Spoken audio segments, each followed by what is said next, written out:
Hello everyone, welcome to lesson D5 on the universal wave equation.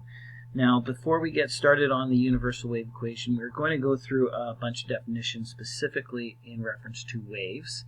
Now the first one that we're going to look at is the two different types of waves.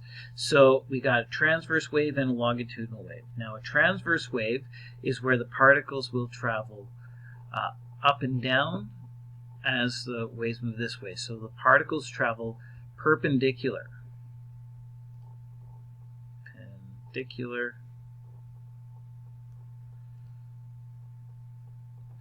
to direction of travel.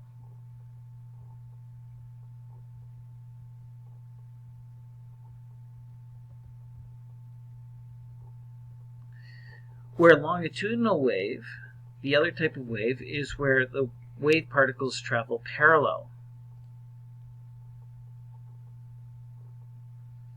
to direction of travel, to the direction of travel.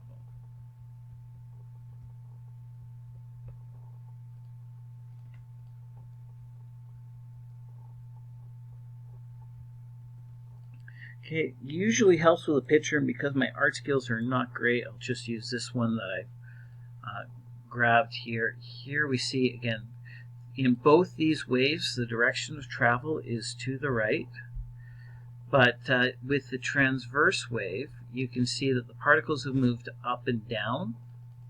They've traveled perpendicular to the direction of travel, where in the longitudinal wave, they travel parallel to, back and forth, where this one is perpendicular. And so those are the two different types of waves. Taking a look at a quick video to kind of show the difference here. Again, coming up. So longitudinal waves are traveling, again, the disturbances are parallel to the direction of motion, right? They go along with, as we can see here. And then we'll take a look at transverse waves, where the disturbances are perpendicular to the direction of motion. In both cases, again, the direction is to the right, but the wave motion is different in both cases.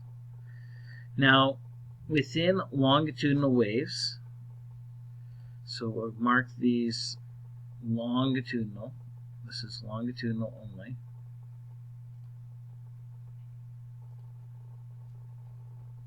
We've got compressions and refractions. Compressions are parts of the longitudinal waves where the particles are most dense.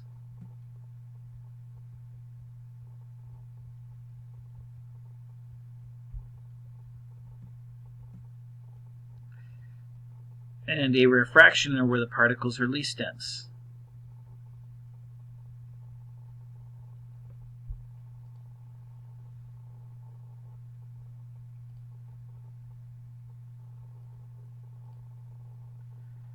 Okay, so again, as we take a look here at our longitudinal wave, we've got spots here which we'll call a rarefaction, right, with least dense, and you've got spots here where they're most dense, and those are going to be compressions.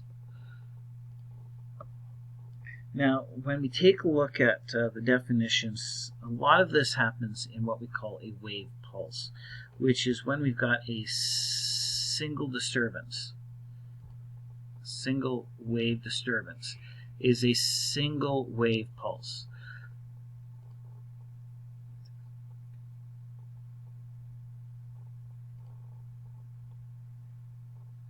Okay, so one up and down motion with the transverse waves, one back and forth motion with the longitudinal waves. Amplitudes are maximum displacements from the equilibrium.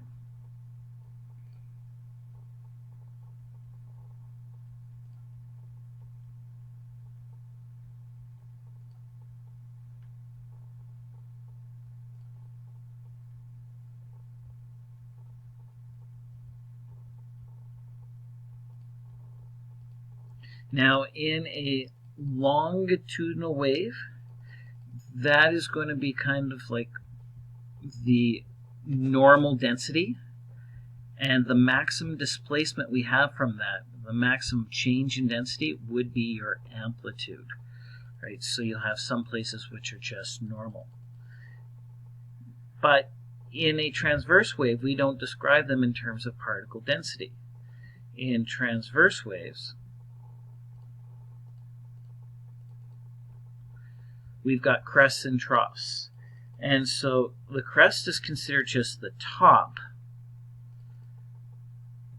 of the transverse wave.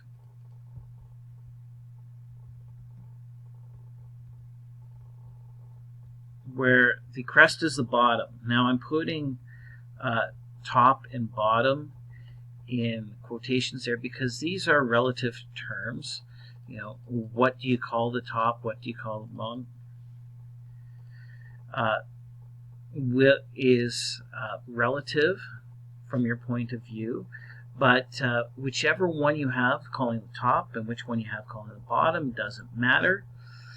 If we've got a person, let's say, standing here like this, or a person standing here like this, for this person here, that I'm going to highlight, for this person here highlighted in yellow, the crests are just going to be the top, crest, crest, crest, crest, trough, trough, trough.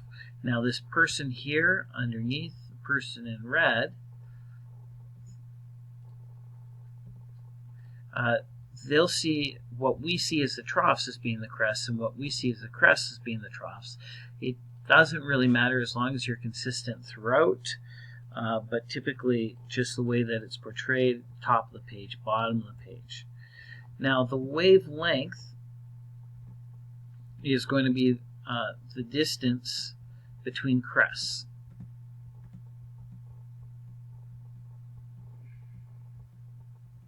Distance between crests.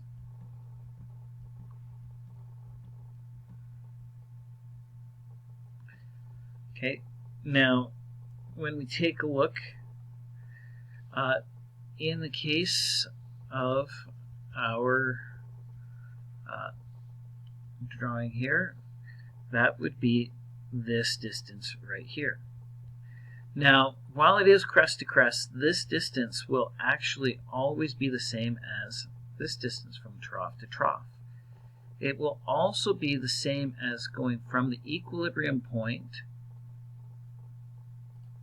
to the equilibrium point in the same direction,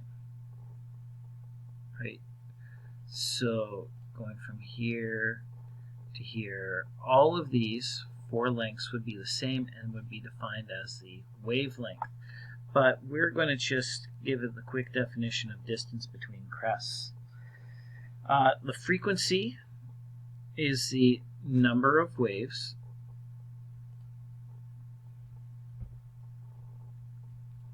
that travel each second, that pass a point each second. That pass a point each second. Now I'm using each second because that is the most common unit of hertz. However, frequency could also be the number of waves per minute or rounds per minute or things like that. But it's still just a number of cycles per unit time, as we kind of discussed before. But in terms of waves past a certain time, and usually seconds when we're discussing waves. So let's enter the universal wave equation right here.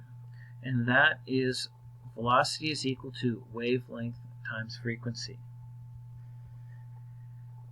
Right, so where this is the velocity of the wave, this is the wavelength, and this is the frequency. Now, what this comes from is the fact that speed is equal to distance over time, And the distance that we're using as a unit of measurement is the wavelength. And the time for that wavelength to travel would normally be called the period. But because frequency is equal to 1 over the period, we get our universal wave equation. We're substituting in the 1 over t with f. The units work too. Velocity has standard units of meters per second. Wavelengths would be meters per wave times the frequency, which would be the number of waves per second. Notice the waves cancel out and you're left with meters per second. So let's take a look at a few examples. The first one, a red point light has a wavelength of 680 nanometers. What is the frequency of the light? So here we're looking for frequency. Wavelength has been given, and because this is light, we can safely say this is going to be traveling at the speed of light. So v over wavelength gets us the frequency. So the speed of light, as per your formula sheet, is 3 times 10 to the 8 meters per second. The wavelength here is 680. Now, nanometers means times 10 to the negative 9 meters. And when you calculate that out, you should wind up with 4.41 times 10 to the 15 hertz. Now, light is not the only thing that actually travels at the speed of light. In fact, all electromagnetic radiation does. And so that would include radio waves, microwaves, infrared rays,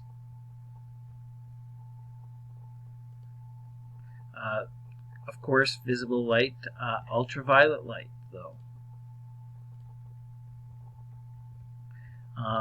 X-rays, and gamma rays.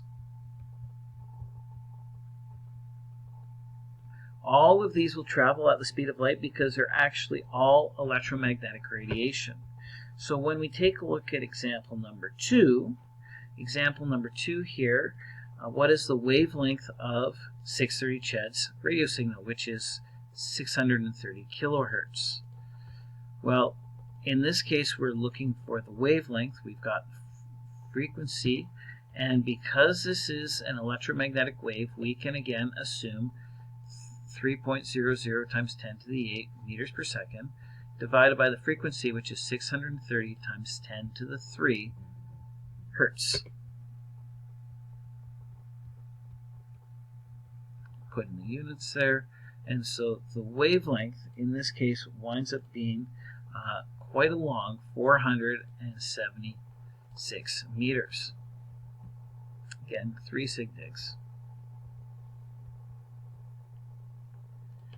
Now, taking a look at number 3, the period of a sound wave with a wavelength of 2.7 meters. Well, we've got our universal wave equation, and the relationship between frequency and period is an inverse one. So if we first of all find the frequency, we've got 330 meters per second divided by 2.70 meters to get the frequency. The frequency being 123.3 hertz. The period being the inverse of that.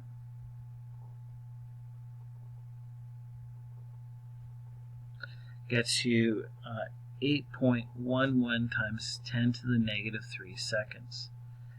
Now, we see we've got a little star here, sound wave, and that is because unlike electromagnetic radiation, which does not require a medium, sound waves do require a medium.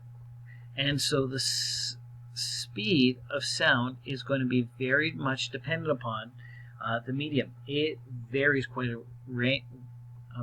quite a bit and is not considered to be a constant in the universe. Typically, you could see anything from, let's say, about 300 to 350 appearing in questions. It's probably actually a little bit tighter than that in reality, but the speed of sound is not going to be always 333 meters per second. Let's take a look at one more example here. The distance between the crest and the next trough is 15 centimeters. If the frequency of vibration is 5 hertz, what's the speed of the wave? Well, in this case here, if we think about it, the distance that they've given us is half a wavelength. So from the crest to the trough is 15 centimeters. Then from the trough to the crest will be 15 centimeters, which means the wavelength, the whole wavelength here, is going to be equal to 30 centimeters. Now that we've got the wavelength, we've got the frequency. This is going to be relatively straightforward. Wavelength being 0.3 meters, frequency being 5.0 hertz. The velocity is 1.5 meters per second. Okay, thanks for watching and have a great day.